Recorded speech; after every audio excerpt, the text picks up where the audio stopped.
How I got my old boss back after 6 years of super illegal labor law practices. This story is super long.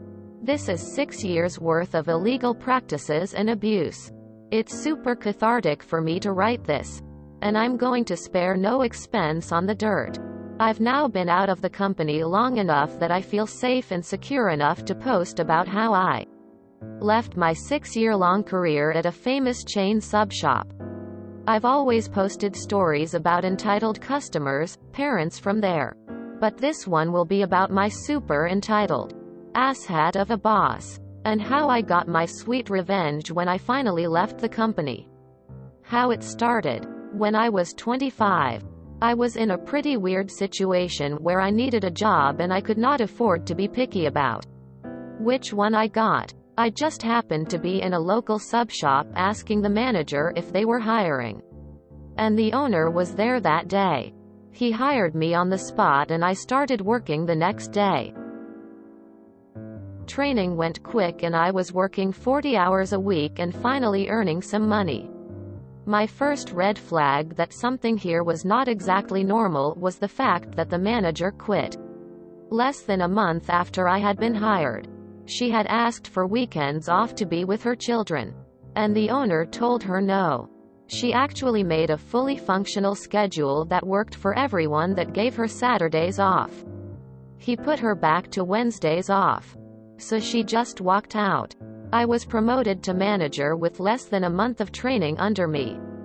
But I was determined to stay with the job and I was going to enjoy the dollar raise that came with it. So I taught myself how to do inventory and food orders. I taught myself how to make schedules and do all the other things that a sub shop manager does. I actually got pretty good at it. After a year of doing it, I had expedited the inventory process and made it so functional the owner had me teach other managers that he hired at his other franchise locations. He owned 6 shops total. They were scattered all over the place. And 2 of them, one I worked at, were less than a mile from each other. He decided he wanted to have a monopoly in the city and bought the last sub shop in the area. He made me area manager and put me at the new location. Basically, my daily job was this. Show up at 11 a.m. to relieve the store opener. Make sure that everything was functioning. Work until 7 p.m. when I would be relieved by the closer.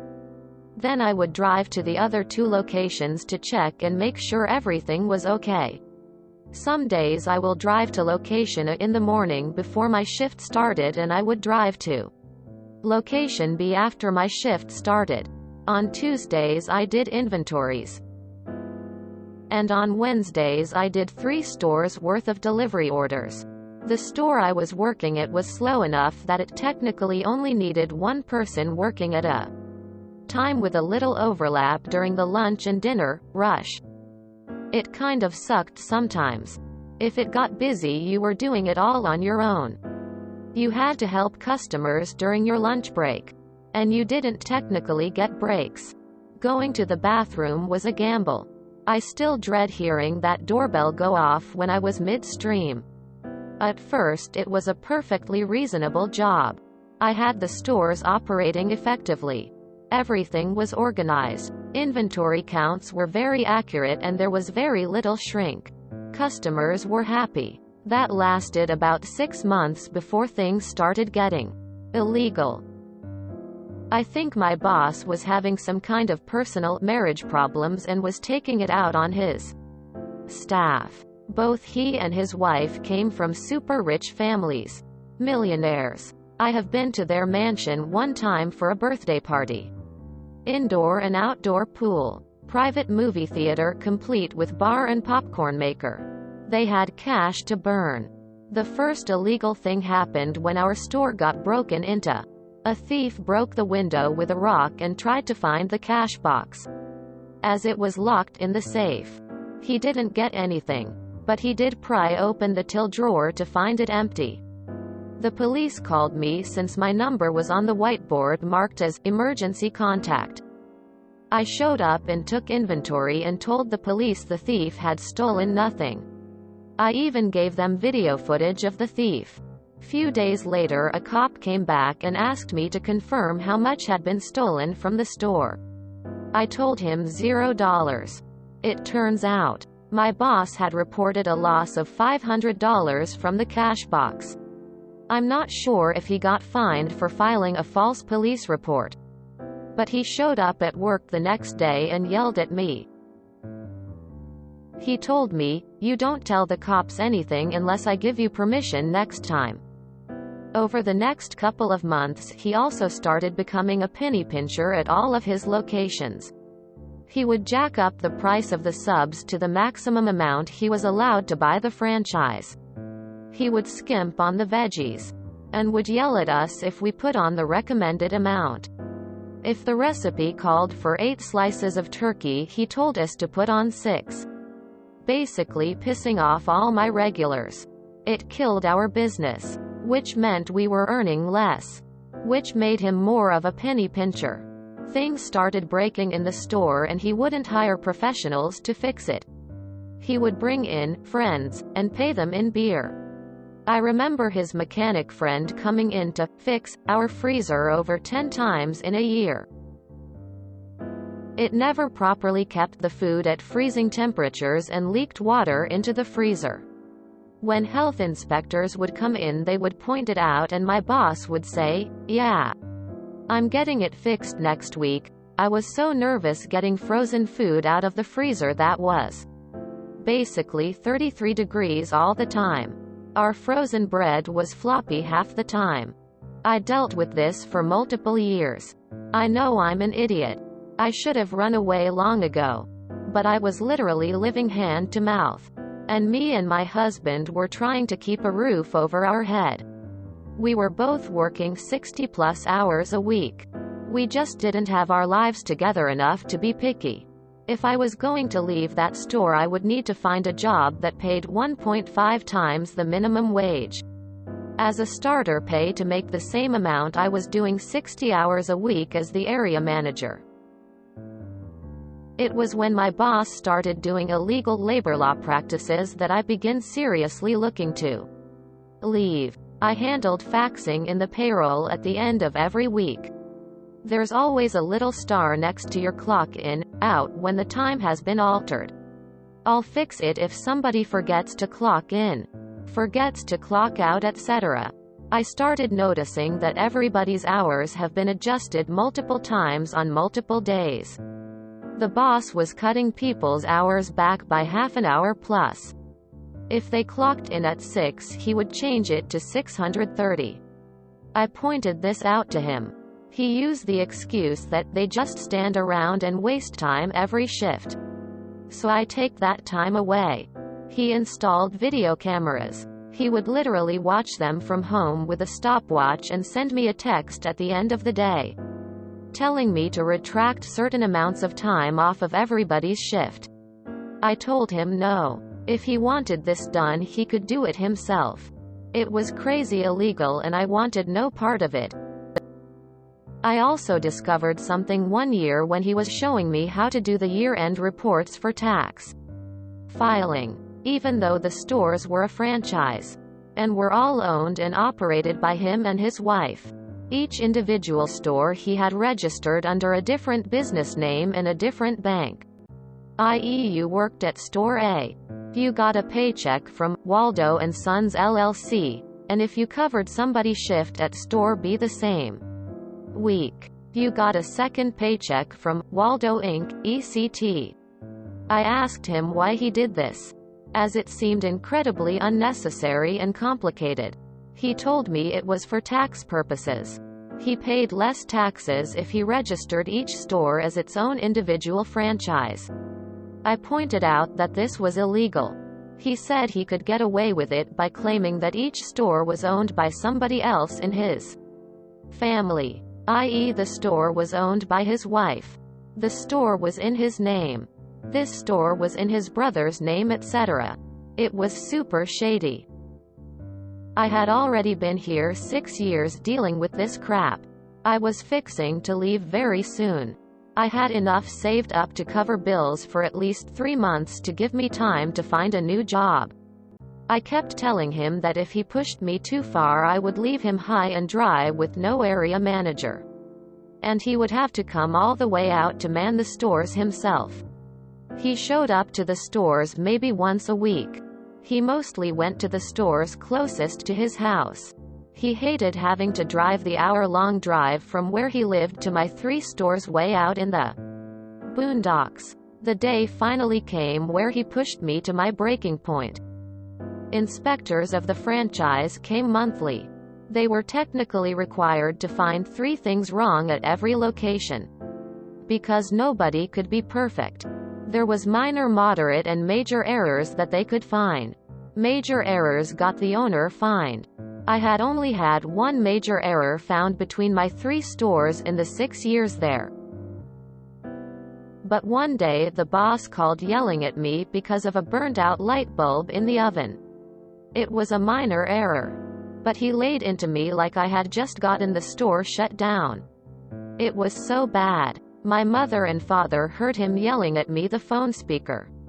My dad promised to cover my rent until I can get a new job. I just sat silently and let him yell. When it was over I said, "Okay. I'll do better tomorrow," then hung up. That night, I stayed up super late finding all the phone numbers for L&I, OSHA and all the legal resources I could.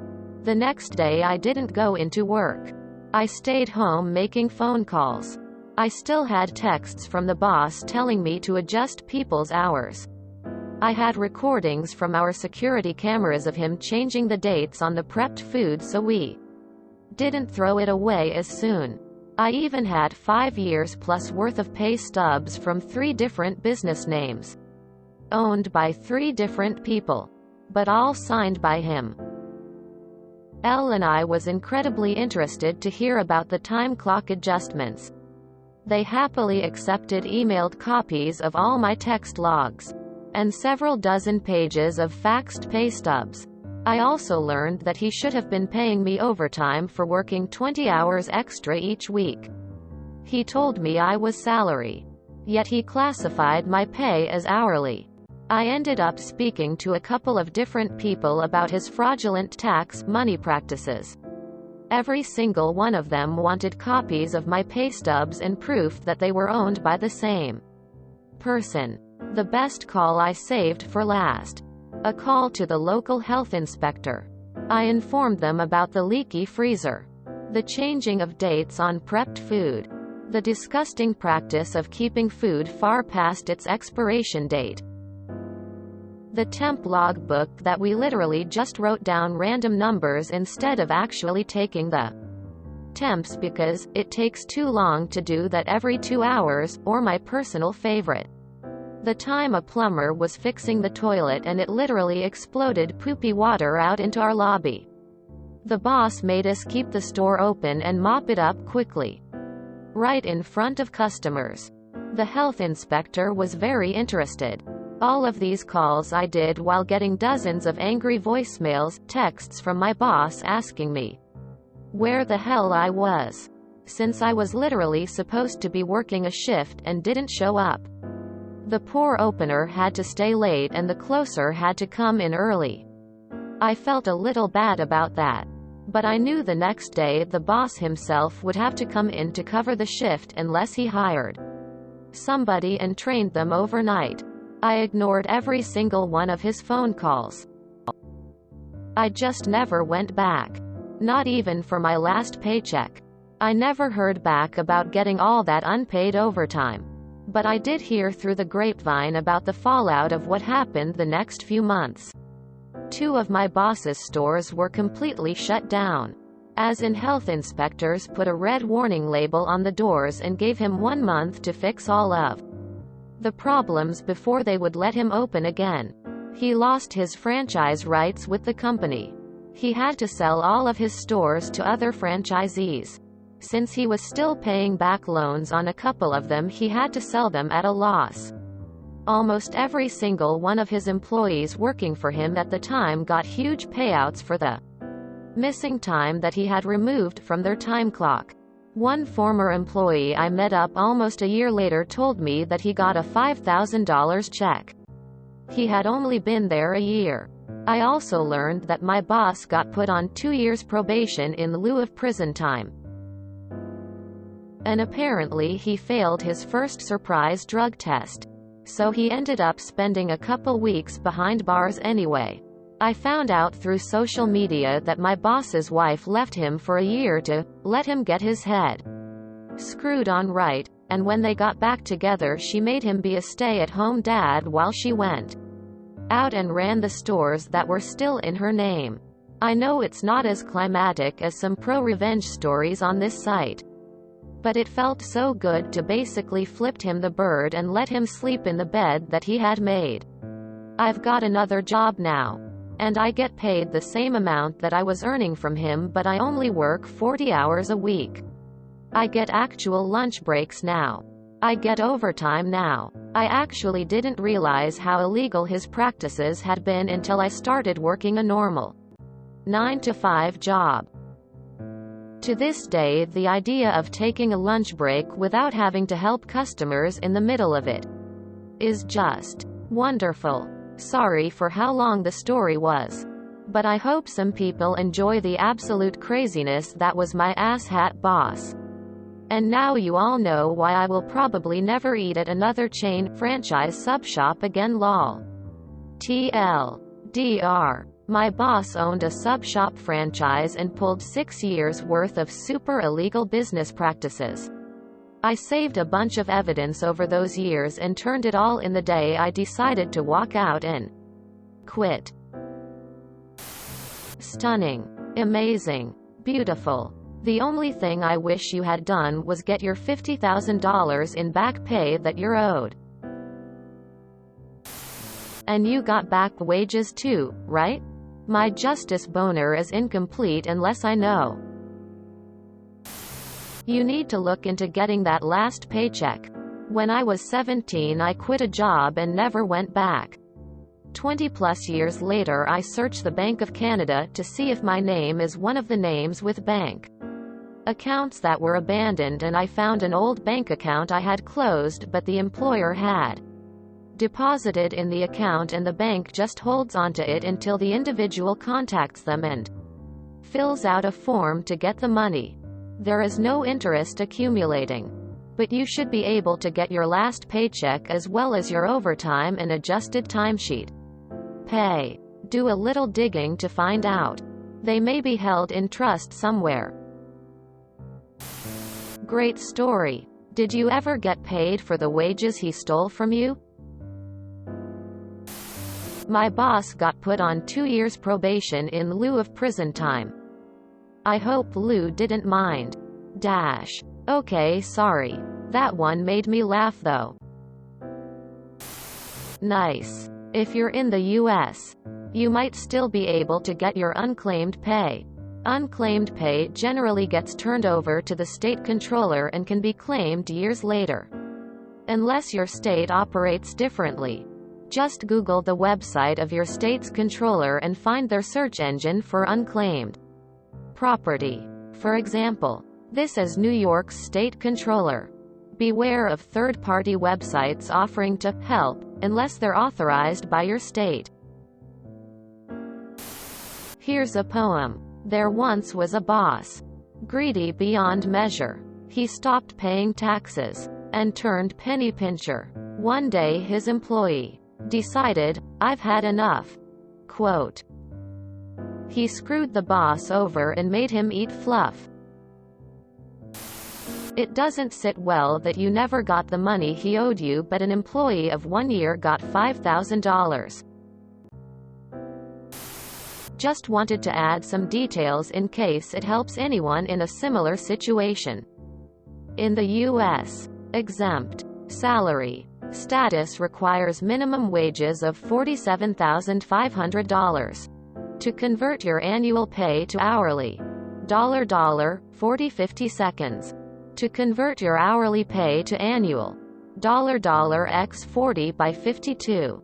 Above assumes annual pay assuming 40 hours per week. 52 weeks paid in a year. Adjust it needed to your situation. If it isn't full year of work or above, below 40 hours.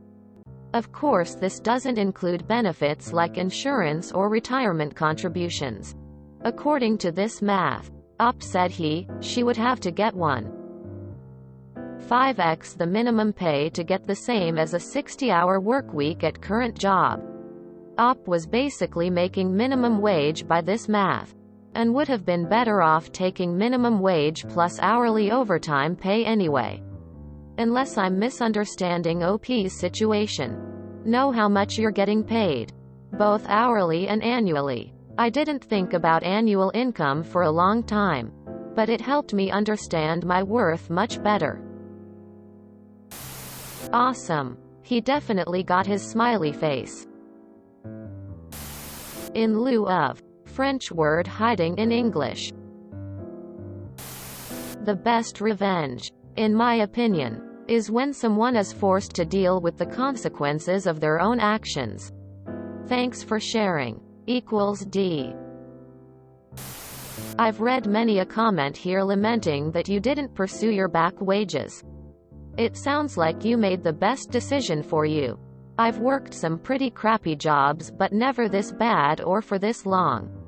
Your relief at being free must have been near palpable. Congrats on getting out, helping your coworkers, protecting consumers, and screwing over that asshat. Well, good on you for being so tough and putting up with all that. Sometimes we gotta do what we gotta do.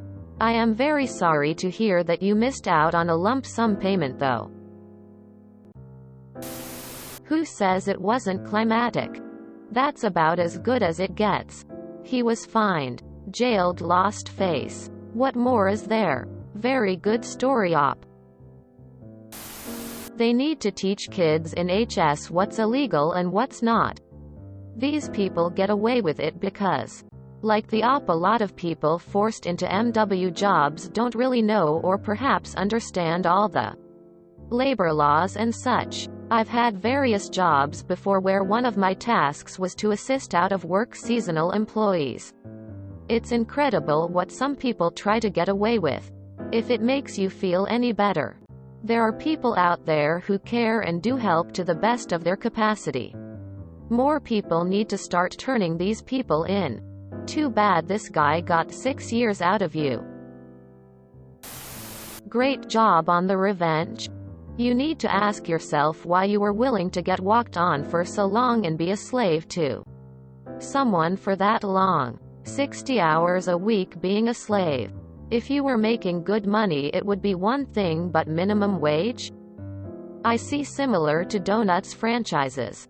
One slave runs multiple franchises while owner has 2 Bentleys, and if the person is sick, they still work as no one else to run them. I advised to walk out the door. That is some very pro-revenge. Bosses that don't understand how much of a supportive wall a person provides are doomed to make the mistake of removing that wall and watching the structure fall down. I also discovered something one year when he was showing me how to do the year-end reports for tax filing. Even though the stores were a franchise and were all owned and operated by him and his wife, each individual store he had registered under a different business name and a different bank. I.e., you worked at Store A, you got a paycheck from Waldo and Sons LLC, and if you covered somebody's shift at Store B the same week, you got a second paycheck from Waldo Inc., ECT.